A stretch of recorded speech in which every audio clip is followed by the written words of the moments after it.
పెళ్ళైనా పండగైనా వేడుక ఏదైనా పట్టుచీరల ప్రత్యేక వేదిక వారాహి సిల్క్స్. అహ్మదాబాదులో జరిగిన విమాన ప్రమాదం ఎన్నో కుటుంబాలను చిదిమేసింది. ఇక్కడ మీరు స్క్రీన్లో చూస్తున్నారు, ఇతను హర్షిత్ పటేల్ భార్య పూజా పటేల్. వీరిద్దరూ లండన్లో ఉంటున్నారు. అక్కడ మేనేజర్ స్థాయి ఉద్యోగాలు చేస్తున్నారు ఇద్దరు కూడా. ఇటీవలే అహ్మదాబాద్ వచ్చారు. జూన్ 2వ తారీఖు 12వ తారీఖు అంటే సరిగ్గా 10 రోజులకి తిరుగు ప్రయాణానికి సంబంధించి టికెట్లు బుక్ చేసుకున్నారు.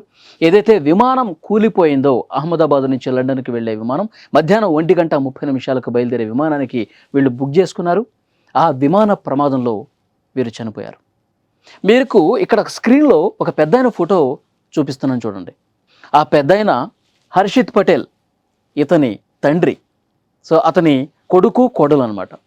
ఆ పెద్దాయన సివిల్ ఆసుపత్రి, ఏదైతే ఈ ప్రమాదం జరిగిన వెంటనే సమాచారం అందుకున్నటువంటి రెస్క్యూ టీమ్స్ అక్కడికి చేరుకుని ప్రమాదంలో మంటల్లో కాలి బూడిదైపోయారు. వాళ్ళందరినీ కూడా సగం కాలిన మృతదేహాలని, పూర్తిగా కాలిపోయిన మృతదేహాలని అన్నిటినీ కూడా తీసుకుని అంబులెన్స్ల సైరన్ల మోత మధ్య స్ట్రెచర్ మీద ఆ మృతదేహాలన్నింటినీ తీసుకుని లోపలికి పోతున్నారు. ఒక పక్కన నేను ఇంతకుముందు చూపించాను కదా, హర్షిత్ పటేల్ తండ్రి, ఆ పెద్దన ఒక పక్క మూలన కూర్చొని ఉన్నాడు. కన్నీళ్లు పెట్టుకుంటూ కుప్పకూలిపోయి ఒక పక్కన కూర్చొని రోధిస్తూ ఉన్నాడు. మాలాంటి మీడియా మిత్రులు వెళ్ళి అతనితో మాట్లాడారు. ఎవరున్నారు ఈ ప్రమాదంలో మీకు సంబంధించిన వాళ్ళు? అతను చెప్పాడు, నా కొడుకు కోడలు ఇద్దరు ఈ ప్రమాదంలో ఉన్నారు. వాళ్ళు చనిపోయారని చెప్పేసి సమాచారం వస్తుంది. కానీ ఆ మృతదేహాలను అప్పగించండి అని చెప్పి 2 గంటలుగా నేను కూర్చున్నాను. అక్కడ అందరినీ కలుస్తూ ఉన్నాను, మాట్లాడుతూ ఉన్నాను. నాకు ఎవరు ఎలాంటి సమాచారం తెలియజేయటం లేదు. కనీసం ఆ మృతదేహాలను నాకు అప్పగిస్తే నేను తీసుకెళ్ళిపోతాను అంటే ఎవరు కూడా కనీసం నా వైపు కూడా చూడలేదు. చాలా బాధగా ఉంది, గుండె బరువెక్కిపోయింది. ప్లీజ్ ఎవరో ఒకరు దయచేసి నా కొడుకు కోడలు మృతదేహాన్ని అప్పగించండి అని చెప్పి అతను రోధిస్తూ కూర్చున్నటువంటి పరిస్థితి ఉంది. అతను ఇంకొన్ని విషయాలు కూడా చెప్పాడు.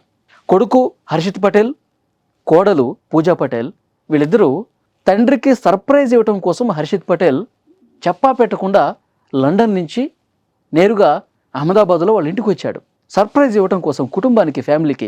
ఒక్కసారిగా కొడుకు కోడలు కనిపిస్తే ఆనందపడతాడు కదా ఏ తండ్రి అయినా.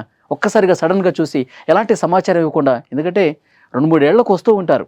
సో అలా ఒక్కసారి చూసేసరికి ఆనందానికి అవధులు లేకుండా పోయాయి. 10 రోజులు చాలా హ్యాపీగా కొడుకు కోడలతో తల్లిదండ్రులు గడిపారు. ఆ 10 రోజులు కూడా మేము చాలా సంతోషంగా ఉన్నాం. చాలా రోజుల తర్వాత నా కొడుకు వచ్చాడు, నా కోడలు వచ్చింది అని చెప్పి ఆ 10 రోజులు చాలా హ్యాపీగా గడిచిపోయింది. వీళ్ళకి పిల్లలు లేరు. 7 సంవత్సరాలు అయింది పెళ్ళయి. సో గైనిక్ సమస్య ఉంది పూజా పటేల్కి. అహ్మదాబాద్లోనే, ఇక్కడ ఇండియాలోనే అహ్మదాబాద్లోనే ఒక ఆసుపత్రిలో చూపించుకుంటున్నారు. ఉన్న 10 రోజుల సమయంలో కూడా 2-3 సార్లు డాక్టర్ దగ్గరికి వెళ్ళి కలిసి వచ్చారు. ఈ విషయం కూడా హర్షిత్ పటేల్ తండ్రి చెప్పాడు. ఇప్పుడు 2వ తారీఖు వచ్చిన వాళ్ళు 12వ తారీఖు ఏదైతే విమానం క్రాష్ అయిందో, ఆ క్రాష్ అయిన విమానంలోనే తిరుగు ప్రయాణం చేసుకుందామని చెప్పి టికెట్లు బుక్ చేసుకున్నారు. ఒక సర్ప్రైజ్ ఇద్దామని చెప్పి నా కొడుకు కోడలు ఇచ్చారు. నాకు నిజంగానే ఇప్పుడు సర్ప్రైజ్ ఇచ్చిన పరిస్థితుంది. తిరిగి రాని, మళ్ళీ కనిపించని లోకాలకు వెళ్ళిపోయారు. ఈ సర్ప్రైజ్ ఇవ్వటం కోసమా నా దగ్గరకు వచ్చింది అని కన్నీళ్లు పెట్టుకుంటూ ఒక మూలన కూలబడిపోయాడు ఆ పెద్ద ఆయన. ఇలా చాలా ఫ్యామిలీస్ అండి, 1 కాదు 2 కాదు, 241 మంది. ప్రతి ఒక్కరిని కదిలిస్తే కన్నీళ్ళే కనిపిస్తున్నాయి. హాస్టల్ భవనంలో కూడా దాదాపు 30 మంది వరకు యువ డాక్టర్లు చనిపోయినటువంటి పరిస్థితి ఉంది. ఇది ఒక్కొక్కరిని కదిలిస్తే ఒక్కొక్క కుటుంబంది ఒక్కొక్క స్టోరీ. అసలు ఎవరిని కదిలించినా ఉబికి వస్తున్నటువంటి కన్నీళ్ళు, ఒక ఆర్తనాదాలు, మాటలకు అందినటువంటి విషాదం. ఇంకా కారణం ఏంటనేది తెలీదు. ఈ విమాన ప్రమాదం ఎప్పుడూ జరగనటువంటి ఎయిర్ ఇండియాలో ఇంత ఘోర ప్రమాదం, విషాదం జరగడానికి కారణాన్ని ఇంకా విశ్లేషిస్తున్నారు. కాక్పిట్ వాయిస్ రికార్డరు సేకరించారు, దాన్ని విశ్లేషిస్తున్నారు. 8 టీమ్స్ పనిచేస్తున్నాయి. అమెరికా, బ్రిటన్ దేశాలకు సంబంధించిన టీమ్స్ కూడా పనిచేస్తున్నాయి. ఆ పెద్ద ఆయన చెప్తుంటే మీడియా ప్రతినిధులు కన్నీళ్ళు పెట్టుకుంటున్నారు. అంత దారుణం, విషాదం. ఇలాంటి స్టోరీలు చాలా ఉన్నాయి. ఒకళ్ళు తమ ఫ్యామిలీని కలవటానికి వెకేషన్ కోసం వచ్చారు. కొంతమంది అక్కడ ఉద్యోగం చేసుకోవడానికి వెళ్తూ ఉన్నారు, చదువుకోవడానికి వెళ్తూ ఉన్నారు. మాజీ ముఖ్యమంత్రి గుజరాత్ రాష్ట్రానికి సంబంధించిన విజయ్ రూపానీ కూడా ఉన్నారు. ఎవరు ఊహించలా. చిన్న పిల్లలు అక్కడ స్థిరపడిపోదామని చెప్పి ఒక డాక్టర్ ఫ్యామిలీ వెళ్తుంటే అందరూ కూడా మంటల్లో కాలి బూడిదైపోయిన పరిస్థితి ఉంది. మృతదేహాలు కూడా కుటుంబాలకు అప్పగించలేని సిచ్యువేషన్ ఉంది. అంత పెద్ద విషాదం జరిగింది.